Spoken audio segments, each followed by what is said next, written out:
Now we are going to solve question number 4.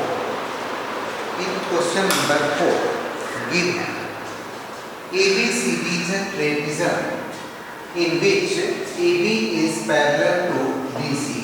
AB में क्या है? DC के पैरेलल है. और क्या दिया है कि BD is a diagonal and E is the midpoint of AD.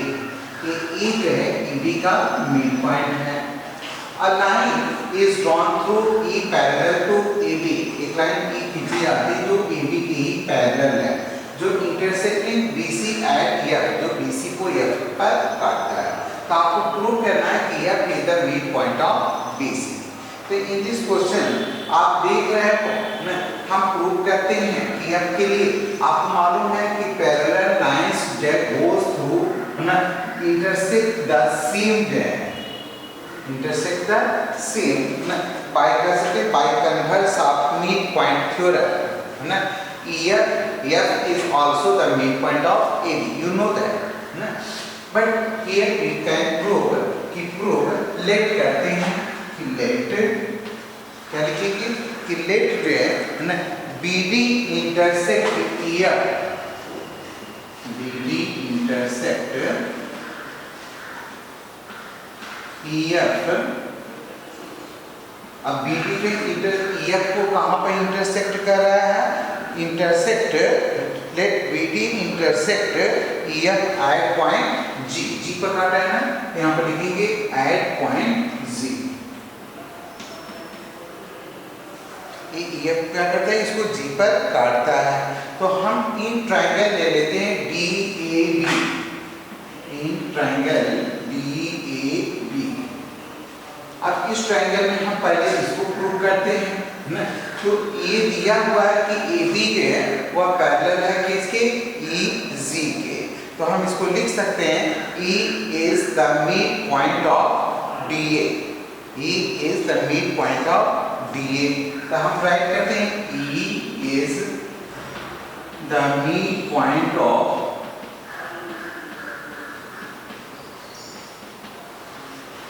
E is the midpoint of AD. और क्या दिया हुआ? पैरेलल भी है ना, तो हम पैरेलल के लिए क्या लिख सकते हैं कि EG पैरेलल है AB के एंड EG यहाँ A को बढ़ा देते हैं AD and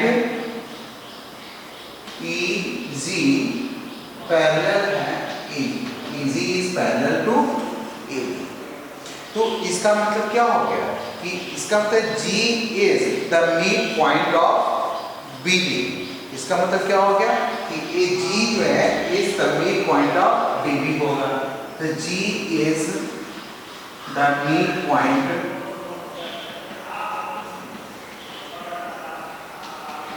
of G is the midpoint of BD. Why? आपको अभी बताया है कि by converse of midpoint theorem, by converse of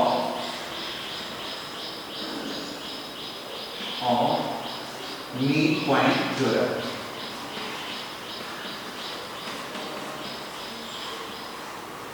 तो midpoint theorem से वो भी क्या हो जाएगा? इसका भी जो है ये midpoint हो जाएगा. तो अगेन हम चलते हैं ABC में.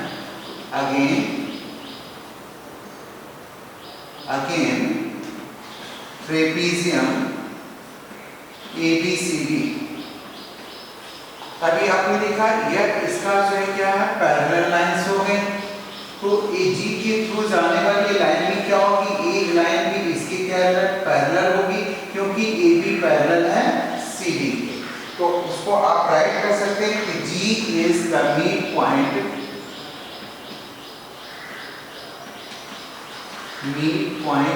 of BD. G क्या है? BD का midpoint है ना. And GF is and GF ये किसके पैरेलल है? GF पैरेलल है AB के और ये पैरेलल है BC. इसका मतलब हो गया कि F is the midpoint of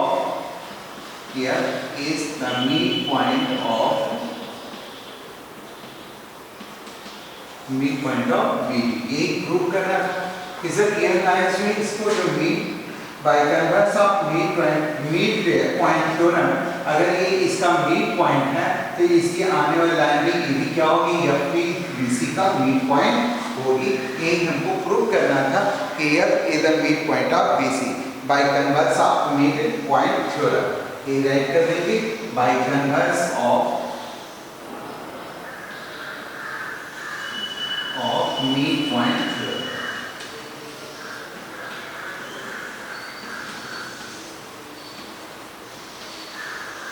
ठीक है, प्रूव हो गई। नेक्स्ट देखेंगे क्वेश्चन नंबर 5। एवेनिडो तो आप इसको पूछ सकते हो ABCD क्या है, इसे ट्रेपेजम है इन विच AB दे रहा है पैरेलल टू है BC। ये AB है इस BC के पैरेलल है और BD इज अ डायगोनल। ये BD डायगोनल है जो इसको क्या करेगी, G पॉइंट पर इंटरसेक्ट कर रही है और a line जो है is drawn through E parallel to AB। इसी एक लाइन AB के पैरेलल खींची जाती है। तो आपको पता है कि मीट पॉइंट थ्योरम क्या करता है कि मीट पॉइंट से होकर जाने वाली लाइन जो है वो अपोजिट साइड्स को भी मीट पॉइंट पर ही इंटरसेक्ट करती है। सो F is the meet point of BC। Understand? Next question number 5।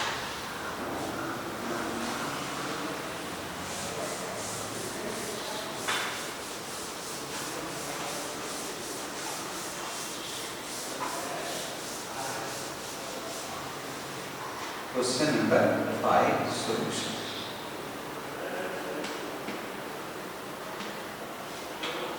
Question number 5 में देखिए क्या दिया हुआ है, कह रहा है इन ए पैरेललोग्राम ABCD। ये पैरेललोग्राम है ABCD।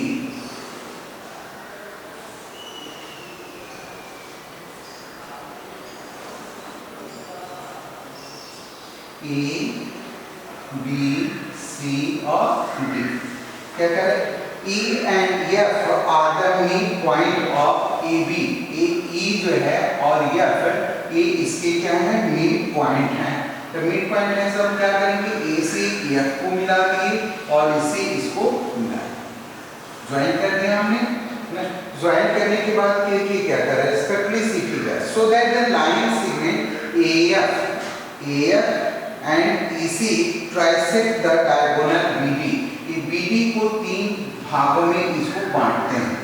ये आपको सिद्ध करना है P and Q। ठीक है, तो आप इसमें सबसे पहले लिखोगे गिवन में आप क्वेश्चन ही राइट करते हैं। आपको मालूम है गिवन हमने लिख रहे हैं, गिवन कि इन ए पैरेललोग्राम ABCD लिख देते हैं in a parallelogram ABCD E and F are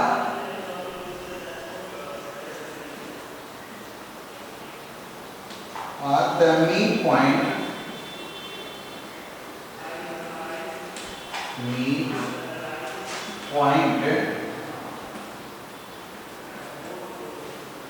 of sides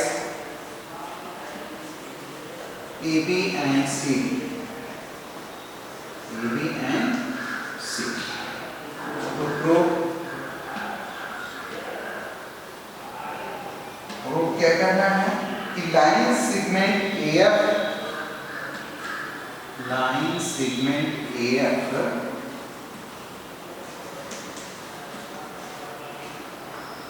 and EC intersect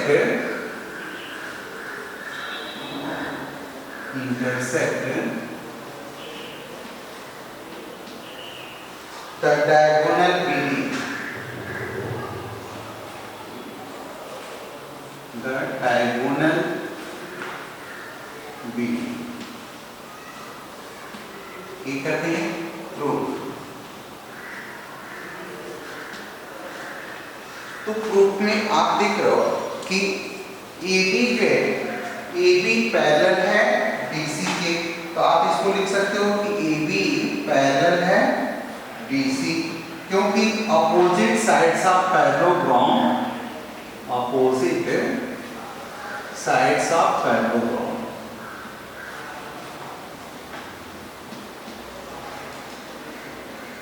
ये अपोजिट साइड्स ऑफ पैरेललोग्राम है, तो AB पैरेलल होगा DC के। फिर इसी प्रकार से आप AB देख रहे हो ना कि AE जो है, अगर ये दोनों पैरेलल हैं तो A लाइन AB जो है पैरेलल है किसके, CD के।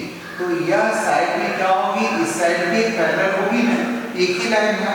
तो आपको पता है मिड पॉइंट थ्योरम से जो है कि A इज पैरेलल टू हो जाएगा FC एंड ए इसका मतलब और ए बी जो है ये इक्वल होगा DC के, कि क्योंकि पैरेललोग्राम पे अपोजिट साइड्स क्या होती है, इक्वल होती है।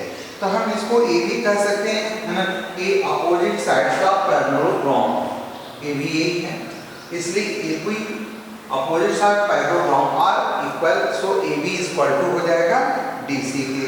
या हम ए भी कह सकते हैं, ए बी का एक मिड पॉइंट है और ए बी क्या है, मिड पॉइंट है। तो हम इसको राइट कर सकते हैं R1/2 AB ये इक्वल होगा 1/2 C या FC 1/2, सॉरी ये BC है ना, 1/2 BC, यानी 1/2 AB जो है वो क्या होगा, 1/2 DC के इक्वल होगा। तो हम इस तरह से कह सकते हैं कि A इसका हाफ हो गया, यह भी हाफ है और ये भी DC का हाफ है। इसका मतलब ये हो गया कि AE is equal to CF. In this way we can see that AE is equal to CF. ठीक है, ये आप इसको चाहे तो बना सकते हैं, इक्वेशन जो है ये फर्स्ट हो गया, ये इक्वेशन हो गया सेकंड। तो हम इसको राइट कर सकते हैं इन view of first and second, in view of equation first and second क्या कर सकते हैं कि AECF is a पैरेललोग्राम। ठीक है, तो ये पैरेललोग्राम क्यों होता है, क्योंकि एक quadrilateral is a parallelogram of a pair of opposite sides are parallel and are of equal length. ठीक है, तो इसमें दिखा रहा है कि AC जो है वह पैरेलल है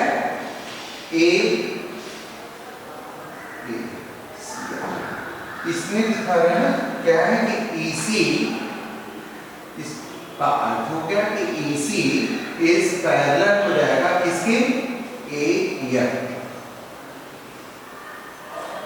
तो इन ट्रायंगल DQC, अभी हम फिर फाइंड करते हैं कि इसको लेकर के DQC में इस ट्रायंगल को लेते हैं। थोड़ी देर के लिए आप देखेंगे इस ट्रायंगल केवल ले रहे हैं, हम इसको कलर कर देते हैं थोड़ा सा। ठीक है,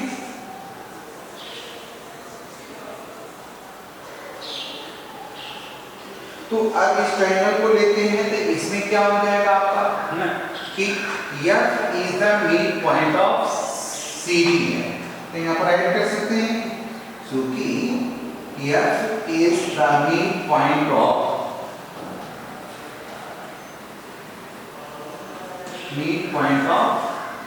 DC।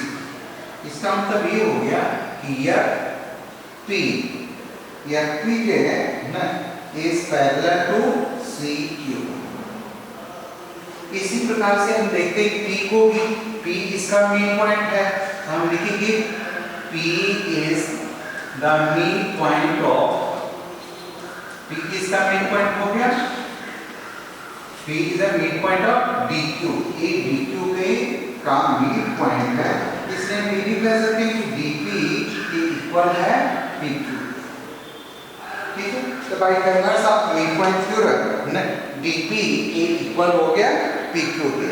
Similarly BAP, similarly in triangle BAP, अब हम चलते हैं फिर इसको लेकर के ना BAP को इसका भी देखेंगे। तो इस ट्रायंगल में हम जब आते हैं तो पाएंगे कि BQ इक्वल है, BQ is equal to PQ।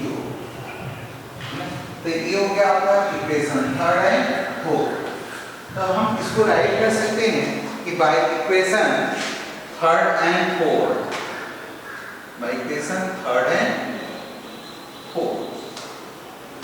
तो थर्ड और फोर्थ से हमें क्या मिल जाएगा कि dp pq और dp pq और dq सभी बराबर हो गए। हम लिखेंगे dp इक्वल है किसके, pq इक्वल हो गया pq। 3 पार्ट्स हो गए। इसका मतलब क्या प्रूव हो गया कि line segment 10 line segment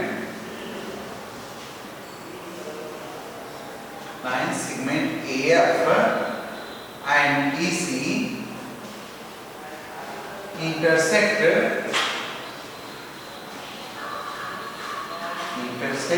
diagonal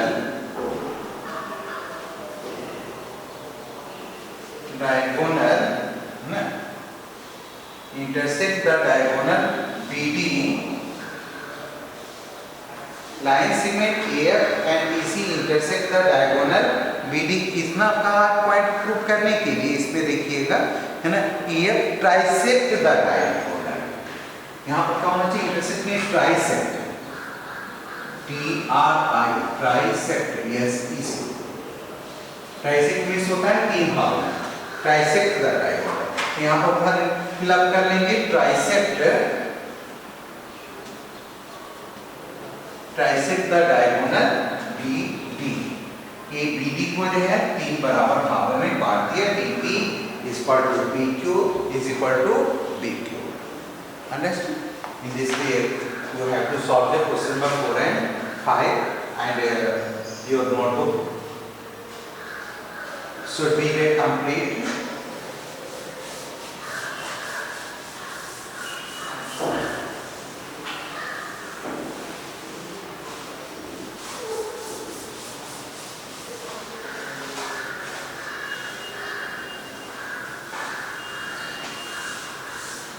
Thank you, Steve. Thank you very much.